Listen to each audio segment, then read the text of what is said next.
Hi folks, DD Solar here. I've not been in my workshop for around 6 months due to health and family tragedies, but I'm just now trying to get things going again, and this is just a quick vlog to show you some of the things that I'm kind of working on and new developments and updates. I did install these lights.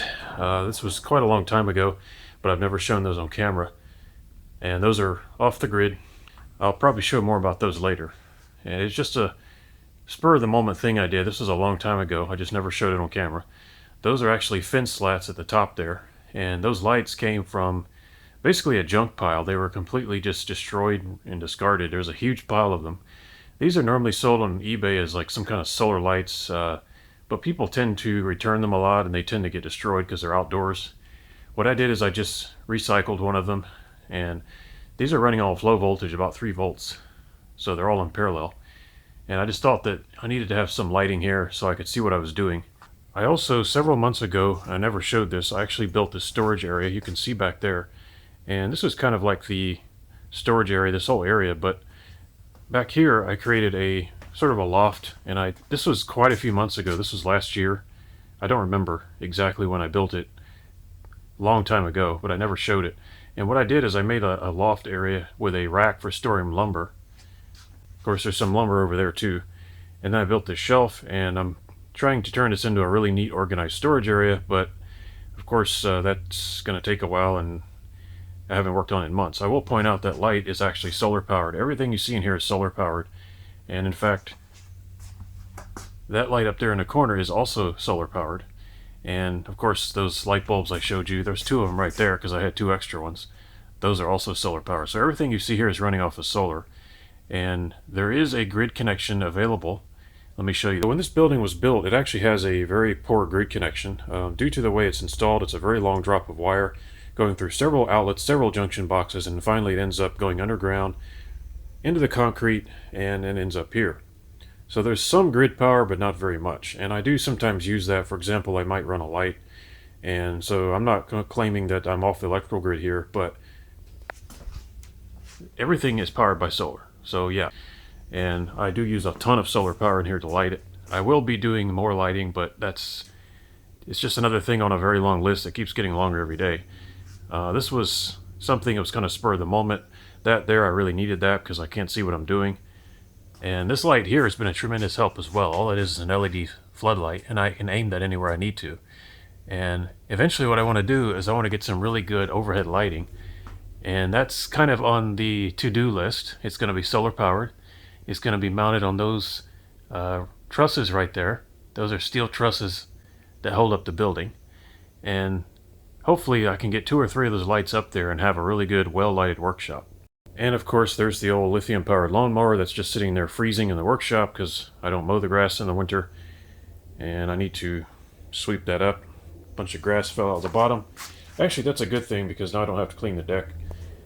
And over here is my solar charging board. This is also where I power the lighting. That's still a work in progress, and it needs a lot of work, that's for sure. But still, I use this all the time, especially in the summer. And at the risk of this channel turning into the solar electric heating channel, I just wanted to point out I'm really not obsessed at all with these Harbor Freight infrared parabolic heaters. I may own as many as 3, possibly 4. But I have a good reason for that, and these are 2 that I purchased. And there's going to be some kind of interesting experiments that I'm planning with these heaters. But anyway, I'll have to save that for another day. And these are temporary solar panels for the winter that I installed to get extra solar heating. And here are some more temporary solar panels. These are also just temporarily laid out. I take them away in the spring. I just got these. They're a little overpriced, but I needed the heat, and I have these in parallel with the first ones that you saw. And of course, these are the oldest ones. These are the original ones I was using for heating. And they're still here. And these are the 6 solar panels for my solar workshop. These heat my solar workshop and also power any experiments. I use them for cooking experiments and so forth. These have already been here for some time, and I don't take these away in the summer.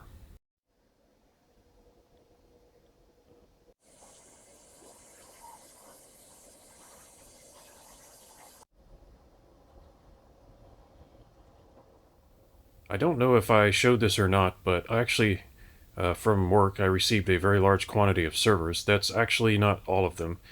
You can't really see them all. It's a very large pallet. That's not a normal size pallet. And it is stacked with information technology, IT gear, servers, storage, hard disks, power cords, rails, everything. And it was a real chore to get all these in here. However, I'm thinking about one day doing something with these that might relate to the channel, or I'll start a separate channel. But I just wanted to show those because I think it's might interest some people who are in IT or in computers. They might appreciate a large pile of servers. And like I said, there's more of them. It goes way back there. And I don't know what they call these pallets. This is not a normal size, so you can see how those are stacked back to back. They're also stacked on the other side. You just can't see them. Of course, I still have the good old sheet over the door. And there's still piles of stuff in here.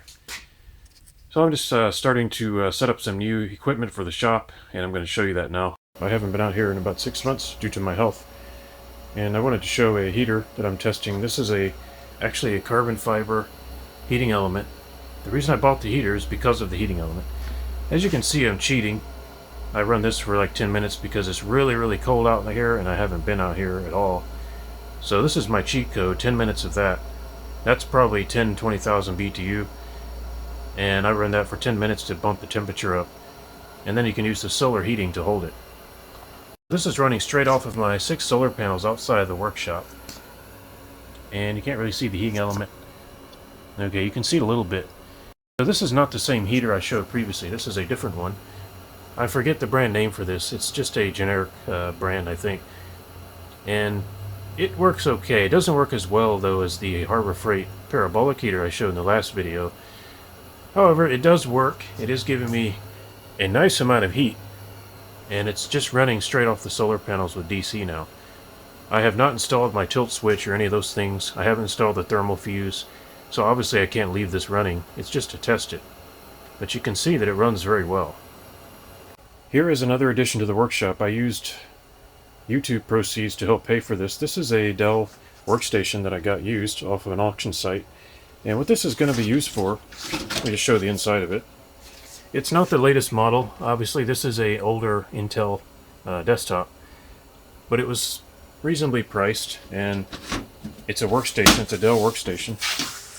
So what I got this for is I'm going to try to set up a recording station just for the workshop, the solar workshop. And this will allow me to show 3, 4, or maybe even 5 cameras simultaneously if everything goes well. And that's what this is going to be used for. And that is something I've been wanting to do for a really long time, and I just couldn't get to it. But now I have the workstation, and I'm going to use some special software to do that. It's going to take me a while to get that working and get all the cameras mounted. Hopefully you'll be seeing videos like that in the future on this channel, and that will make DIY videos and hands-on workbench footage really much more exciting and interesting, I hope. Anyway, just keep an eye out on the channel. Those kind of videos hopefully are on the way. Once I get this thing working, I did test it. It does run, so I just need to configure the software, get my cameras mounted, and start testing them.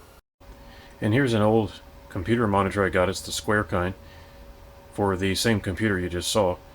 Hopefully this is going to show the video feed that I'm recording. We'll see how that works out. Okay, here's the workstation all set up. I've got a camera I'm testing here. I've got 2 cameras. I've also got this webcam, and that's the monitor. So I'm just giving it a try here. It runs very well. I did try recording some video with it for the first time, and surprised I didn't really need the video capture card. It's actually 20% CPU, which wasn't too bad.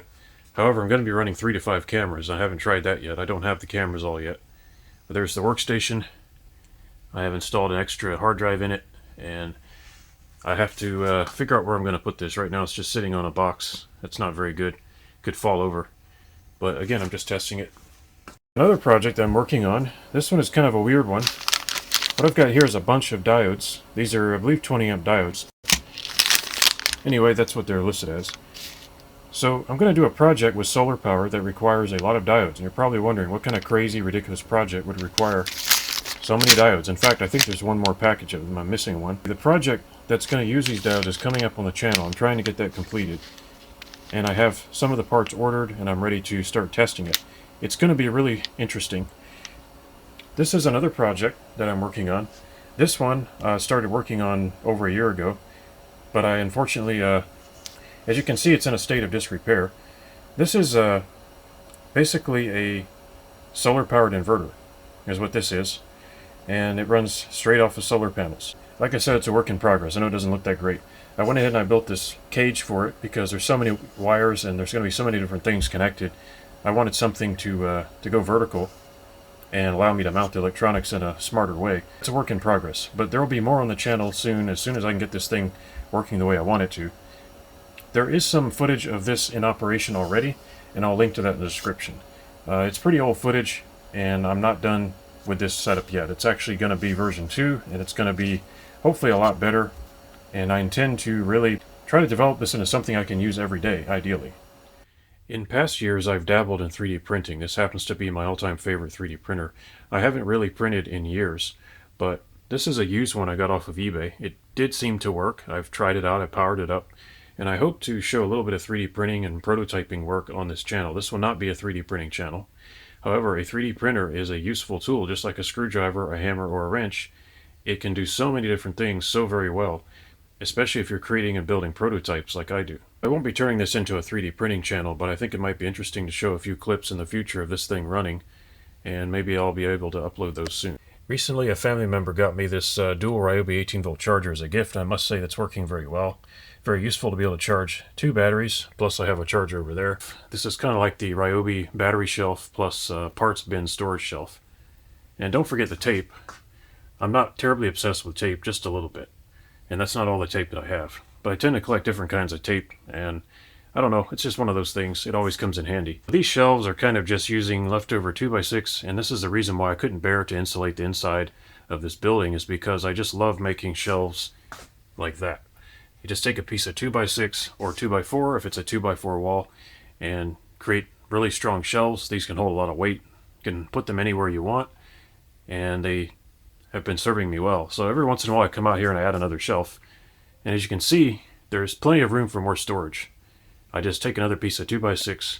Well, that's it for now. I'll get some new content uploaded as soon as possible. Thanks for watching, and I'll see you next time.